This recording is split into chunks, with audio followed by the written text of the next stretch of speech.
วันนี้บิมก็จะมาทำคลิป Pack with me นะคะสกินแคร์ก็จะเป็นประมาณนี้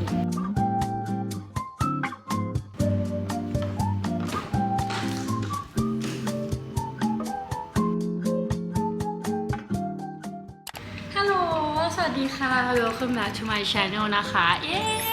วันนี้ก็มาแบบแปลกตานิดนึงนะคะแต่ว่ารีบมาเปิดคลิปเพราะว่าคลิปนี้บิมตั้งใจทำเป็นคลิป Pack with me แบบ travel essential ต่างๆนะคะที่แบบบีมพกไปทุกทริปแล้วก็พกไปตลอดนะคะให้ดูดีๆก่อนฮัลโหลนี่มาทักทายพี่ๆทุกคนหน่อยค่ะสวัสดีค่ะสวัสดีค่ะทุกคนดีๆ7 เดือนแล้วตอนนี้น้ำหนัก 1.7 โลตัวหนักขึ้นเยอะเลยตัวหนักขึ้นเยอะเลยค่ะไม่ใช่เบบีแล้วนะดูดิตัวยาวแล้วอะโอเคนั่นแหละแต่ว่าวันนี้บิมก็จะมาทำคลิป Pack with me นะคะก็คือเดี๋ยวบิมจะมีไปทริปออสเตรเลียแต่ว่ากว่าคลิปนี้จะลงก็คือคลิปบล็อกออสเตรเลียซิดนีย์เมลเบิร์นอะไรอย่างเงี้ยอาจจะลงไปแล้วนะคะแต่ก็ไม่เป็นไรเรามาแบบรีไวน์ก่อนที่ทริปจะเกิดขึ้นคือเหมือนมีหลายคนถามบิมเข้ามาว่าอยากให้บิมแนะนำวิธีการแพ็คกระเป๋าเวลาบิมแพ็คกระเป๋าเก็บของอะไรอย่างเงี้ยบิมมีทริคอะไรบ้างบิมรู้สึกว่าบิมจะมีบางอย่างแบบบางทริคที่บิมทำไม่รู้ว่าทุกคนอาจจะเป็นสิ่งที่ทุกคนทำหรืออาจจะเป็นสิ่งที่บางคนไม่รู้อะไรเงี้ยบิมก็เลยอยากมาทำคลิปนี้นะคะมาแนะนำว่าแบบปกติแล้วทุกทริปเวลาบิมจะจัดกระเป๋าอะบิมจะทำอะไรบ้างเพราะว่าบิมก็จะชอบลิสต์ออกมาแล้วก็วางแผนไว้เลยว่าต้องจัดอะไรบ้างมีอะไรบ้างเราต้องทำยังไงบ้างแล้วก็แบบพวกชุดเลือกให้เข้ากับโลเคชั่นอะไรต่างๆนะคะแต่ว่าวันนี้จะมาจัดกระเป๋า carry on ให้ดูเพราะว่ากระเป๋าใหญ่อะคือมันจะไม่ค่อยเรียบร้อยเท่า carry on นะคะแต่ว่าก็จะมีบางทริคที่บิมแบบใช้กับกระเป๋าใหญ่อะไรเงี้ยให้ดูบ้างก็ let's get started นะคะอย่างแรกเราก็เอากระเป๋าออกมาก่อนคือบิมกำลังคิดว่าบิมจะจัดตรงนี้หรือจะเข้าไปจัดในห้องแต่งตัวดีเฮ้ยลืมเอารูผมออกเลยอะขอแบบเซ็ตผมก่อนได้ไหมโอเคอันนี้ก็จะเป็นกระเป๋า carry on ของเรานะคะแล้วก็ทุกคนรู้ป่าววันนี้บิมม้วนผมแบบใหม่คือบิมไม่ได้ม้วนแบบนี้มานานมากๆแบบหลายปีมากๆแต่อันนี้มันจะเป็นการม้วนแบบปล่อยปลายตรงลงมานะคะไม่มีอะไรแค่อยากมาอัปเดตเฉยๆแต่บิมรู้สึกว่าแบบนี้มันจะมีความแบบฝ่อมากขึ้นคือจะไม่เกาหลีเพราะว่าปกติม้วนแบบเกาหลีจะแบบงุ้มปลายหรือใช่ป่ะแต่อันนี้จะมีความแบบปลายปล่อยๆโอเคไปจัดกระเป๋าดีกว่าโอเค first thing first นะคะบีมก็จะ make a list คือเป็นอีกอย่างหนึ่งเป็นอีกสเต็ปหนึ่งที่บีมรู้สึกว่าสำคัญมากนะคะคือบีมจะใช้แอป Good Note แล้วบีมก็จะจดทุกอย่างลงไปว่าสิ่งที่บีมต้องการคืออะไรบ้างอะไรที่แบบเราจะเอาไปนะคะเราก็จะได้ไม่พลาดคืออย่างทริปเนี้ยบีมไปออสเตรเลียบีมก็จะต้องคิดคือเหมือนอากาศไม่ได้หนาวมากก็อาจจะไม่ต้องการเสื้อโค้ทมากแล้วก็ไปกี่วันพวกแบบว่าแพนตี้กางเกงในเสื้อในมีชุดนอนกี่ชุดแล้วก็รองเท้ากี่คู่เอาท์ฟิตกี่เอาท์ฟิตเฮ้ยคือทำวิดีโอมันเหนื่อยขนาดนี้นั่นแหละแต่ว่าบิมก็จะ make a list ออกมาทั้งหมดเลยนะคะมีคนอยากร่วมด้วยเหรอคะอยากช่วยเหรอคะดีเหรอคะโอ้โหอย่างแรก very important makeup bag เราก็จะจุดออกมาก่อนว่ามีอะไรบ้างอาจจะไม่ต้องทำจริงจังมากคือลายมือบิมไม่สวยแต่ว่าเป็นลายมือที่บิมอ่านออกแน่นอน hair curler skin care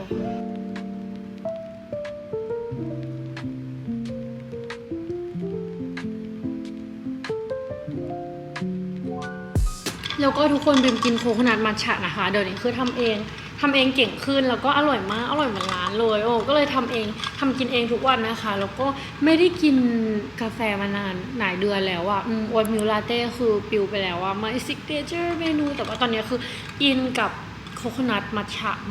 มากๆคือต้องกินทุกวันอร่อยมาก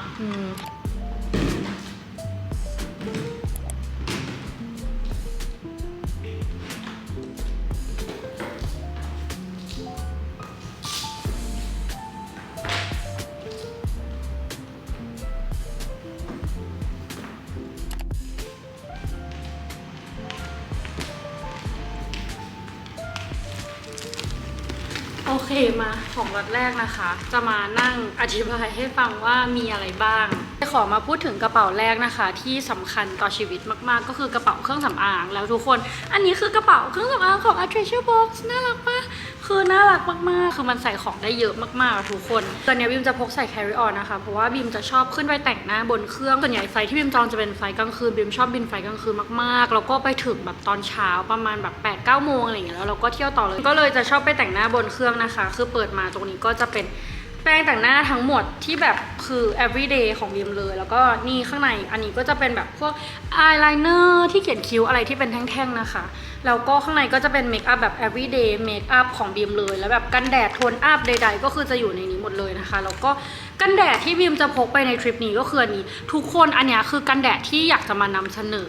มากๆเพราะว่าเขาเป็นทั้งกันแดดเซรั่มแล้วเนื้อคือแบบดีมากอะตอบโจทย์คนที่ผิวแห้งแบบบิมมากๆนะคะเพราะว่าเขาจะกักเก็บความชุ่มชื้นได้ดีมากแล้วคือปกติอะเวลาบิมใช้กันแดดอะไรบิมก็จะเหมือนแบบจะใช้ไปเรื่อยๆใช้ไปยาวๆนะคะคืออย่างทริปนี้บิมก็พกไปแค่ตัวนี้ตัวเดียวเลยนะคะนี่ก็เป็น Skin Aqua Serum UV ของ Roto นะคะแล้วก็มี SPF 50 บวก PA บวก 4 ตัวแล้วอันนี้ที่บิมชอบแล้วก็คิดว่าแบบตอบโจทย์มากๆในทุกทริปหรือว่าแบบใน everyday อะไรเงี้ยเพราะว่าเขากันน้ำนะคะระดับ super proof เลยไม่ว่าจะแบบหน้าโดนน้ำหรือว่าเหงื่อออกไปเที่ยวทำกิจกรรมอะไรอย่างเงี้ยแล้วก็เดี๋ยวบิมจะให้ดูเนื้อสัมผัสเขานะคะคือจะบอกว่าเป็นเนื้อที่บางเบามากแล้วก็ทาแล้วเนี่ยคือเขาซึมเข้าผิวได้เลยสามารถแต่งหน้าต่อได้เลยนะคะแล้วก็ไม่เลอะเสื้อผ้าไม่เหนียวเหนอะหนะด้วยนะคะมันเบาบางแบบมากๆอะทุกคนแล้วคือสบายผิวมากๆนะคะที่สำคัญคือปราศจากแอลกอฮอล์อันนี้น่าจะเป็นหนึ่งในกันแดดเนื้อที่แบบดีที่สุดที่บิมเคยเจอมาเลยนะคะอันนี้คือชอบจริงแล้วทุกวันก็คือใช้อันนี้คือไม่มีกลิ่นแล้วก็คนที่ผิวแพ้ง่ายเนี่ยก็สามารถใช้ได้โอเคเราก็จะเอาไว้ในกระเป๋าแต่งหน้าของบิมแบบนี้เลยนะคะ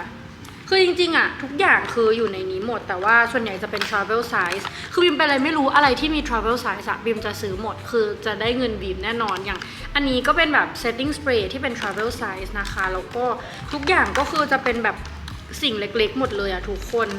ช่วงหลังบิมก็มาใช้แป้งอันนี้ของ Hourglass นะคะดีมากเนี่ยมีที่พกขนตาอะไรแบบนี้ด้วยแล้วก็เป็นเบสเมคอัพของ Bobbi Brown อันจิ๋วๆแบบนี้ก็จะประมาณนี้สำหรับเมคอัพแบ็กนะคะนี่ก็จะปิดแล้วก็เดี๋ยวจะเก็บลงกระเป๋าแล้วก็กระเป๋าต่อไปนะคะที่บิมจะเอาไว้ใส่ carry on ก็คือเป็นกระเป๋าแบบของจุกจิกแล้วก็เป็นยาสามัญประจำบ้านที่ไม่ใช่ยาจริงๆแต่ว่าเป็นแบบพวก supplement อะไรต่างๆนะคะ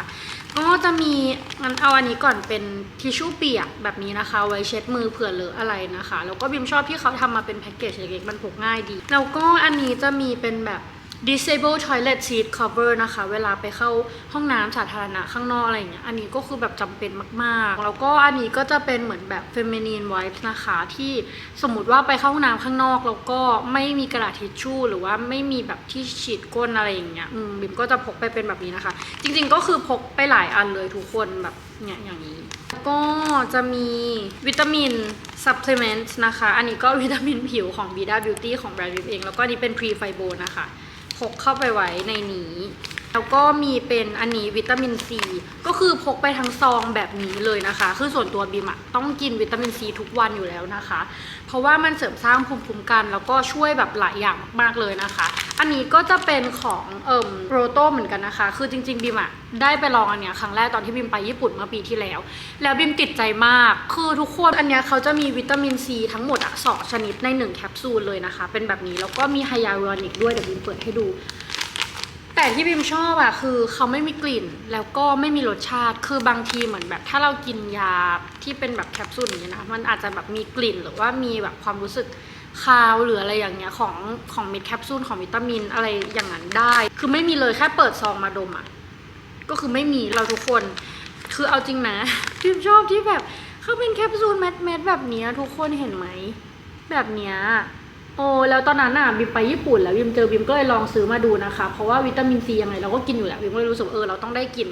ทุกวันอยู่แล้วแน่นอนนะคะอันนี้เขาช่วยให้แบบผิวกระจ่างใสขึ้นด้วยนะแล้วก็ช่วยเรื่องของภูมิคุ้มกันก็ต้านอนุมูลอิสระใดๆด้วยบิมรู้สึกว่าบิมกินตัวเนี้ยแล้วคือถูกจริตบิมมากนะคะก็เลยกินต่อมาเรื่อยๆนะคะใน1ซองเนี่ยก็จะมี60แคปซูลก็ทานเวลา2แคปซูลนะคะคือวันนี้บิมไป12วันก็ยังเหลือเพราะว่ามันจะกินได้30วันเนาะแล้วก็ไหนๆก็ไหนๆแล้วนะคะวันนี้ยังไม่ได้กินเดี๋ยวกินเลยนี่ แล้วคือดีๆอยู่ข้างล่างอยากกินไหมนี่อยากกินได้เหรอคะอยากกินได้เหรอคะ2 แคปซูลนะคะแบบนี้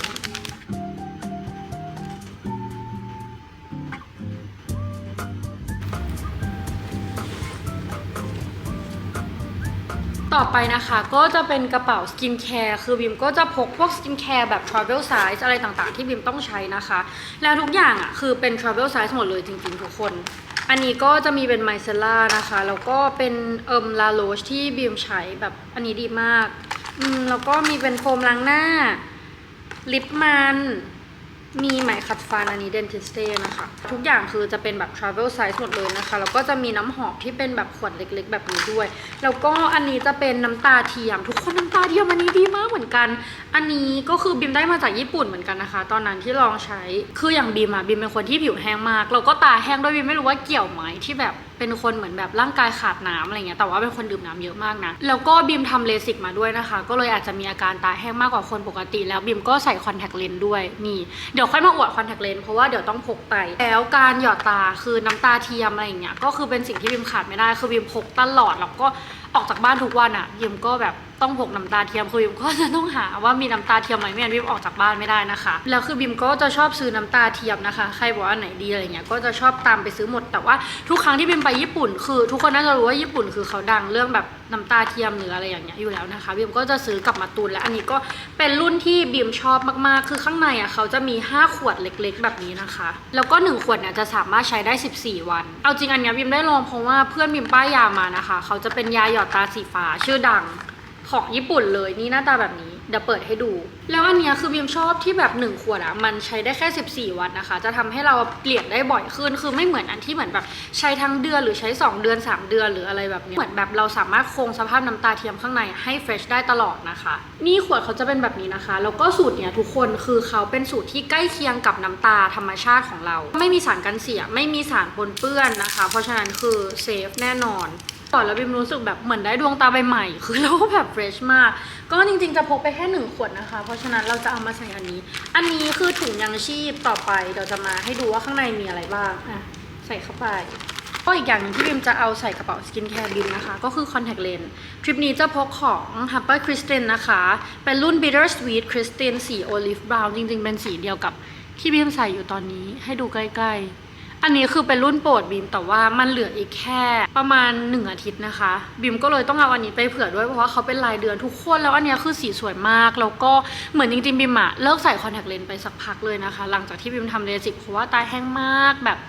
อย่างที่บอกบิมต้องหยอดตาตลอดเวลานะคะเหมือนเวลาใส่คอนแทคเลนส์อะมันจะแบบตาแห้งถ้าเกิดว่าใครทำเลสิกมาน่าจะรู้ว่าคือตามันแห้งมากจริงๆแต่ว่าคือบิมอะได้ลองจริงๆบิมเคยลอง Harper Kristen มันนานมากแล้วนะคะว่าเหมือนหลังเลสิกก็คือไม่ได้ลองแล้วเพิ่งได้กลับมาลองตอนที่แบบได้ร่วมงานกับ Harper Kristen Thailand นะคะก็คือใบปอกับเพิร์ดเนาะเขาเอาเข้ามาแล้วก็เหมือนติดต่อมาก็เลยส่งมาให้บิมลองแล้วพอบิมไปเกาหลีบิมก็ซื้อตัวแล้วบิมรู้สึกว่าเฮ้ยคือมันใช้ดีมากคือแบบเราไม่เจ็บตาแล้วมันเป็นคอนแทคเลนส์ที่บิมใส่ได้แล้วก็ใส่ได้ทั้งวันไม่เคืองตาเวลาออกงานอะไรอย่างเงี้ยบิมรู้สึกว่าคอนแทคเลนส์ก็สำคัญเหมือนกันคือเขาจะแบบ complete look เราทำให้ตาเราสวยอะไรอย่างเงี้ยก็เลยกลับมาใส่คอนแทคเลนส์นะคะก็เดี๋ยวทริปนี้จะพกไปดูอีกอย่างที่บิมพกไปคืออะไรรู้ป่ะแผ่นแปะสิวทุกคนแผ่นแปะสิวคืออัมมัสเพราะบางทีเราจะแบบมีสิวขึ้นมาแล้วก็มันกดไม่ได้แล้วบิมเวลาที่บิมแบบเหมือนไม่กดอะมันจะอักเสบนะคะก็จะต้องใช้แผ่นแปะสิวไปด้วย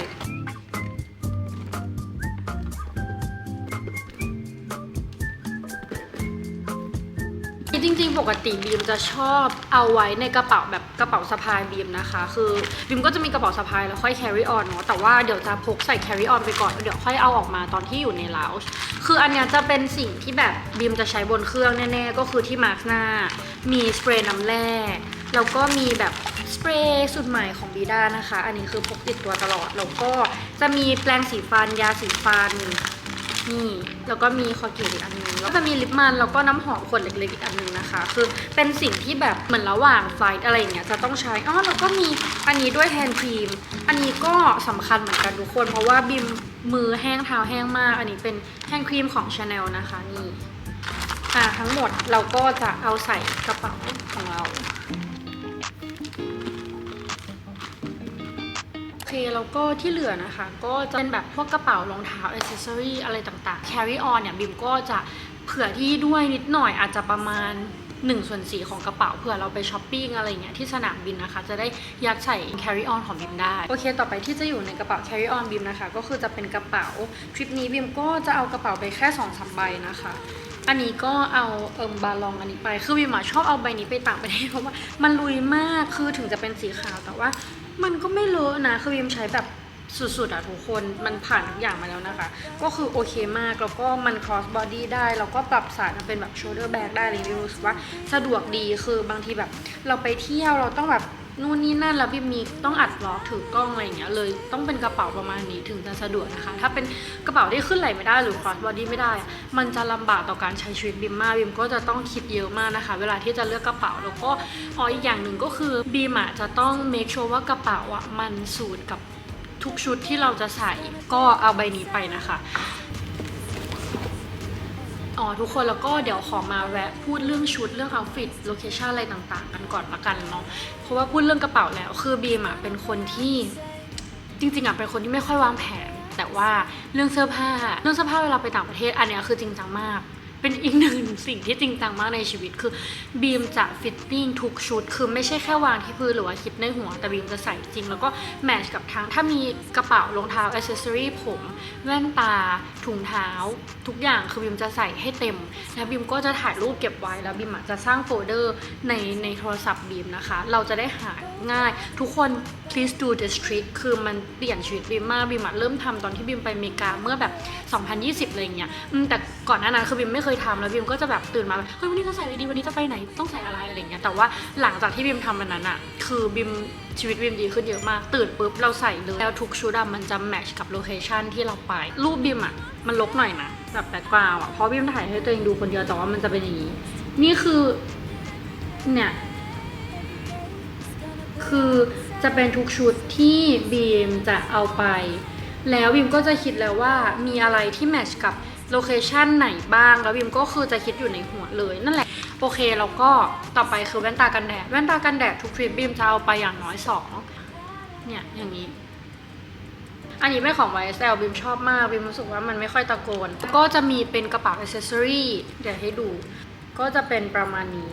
อย่างที่บอกบิมจะต้องคิดว่าแต่ละเอาท์ฟิตมันจะต้องเข้ากับอะไรบ้างบิมก็จะมีทั้งเป็น gold jewelries นะคะแล้วก็เป็น silver jewelries แต่ว่า silver เอาต่างหูไปแค่คู่เดียวเพราะว่าส่วนตัวไม่ค่อยชอบใส่ silver อยู่แล้วแต่ว่าอันนี้คือเอาไปเผื่อแบบว่าเฮ้ยมี occasion หรือว่ามีแบบบางโมเมนต์ที่เราอยากจะเป็นสาวคูลโทนอย่างเต็มตัวนะคะบีมจะไม่ค่อยอยากเอาaccessory ที่แบบมีราคาเยอะไปคือถ้าเกิดว่าจะเอาไปบิมจะใส่ติดตัวแล้วคือจะใส่ตลอดเวลาเพราะว่าบิมเคยโดนขโมยต่างหู ตอนที่บิมไปเวียดนามนะคะงงมากคือเขามาเปิดกระเป๋าก็เอาต่างหูบิมไปเลยคือเปิดมาอีกทีมันเหลือแค่ข้างเดียวแล้วก็แบบหลายอย่างหายไปนะคะก็เลยเข็ดมันหายไปจากกระเป๋าโหลดบีมใช่หลังจากนั้นบีมเลยเลิกเอาของมีค่าโหลดใส่กระเป๋าบีมเลยเอาทุกอย่างcarry on ไปกับบีมก็จะเอาแค่แบบไม่ได้มีราคามากไปแล้วก็อะไรที่มีราคาก็จะใส่ติดตัวเนาะแล้วก็โอเคอันนี้ก็จะอยู่ในกระเป๋า carry on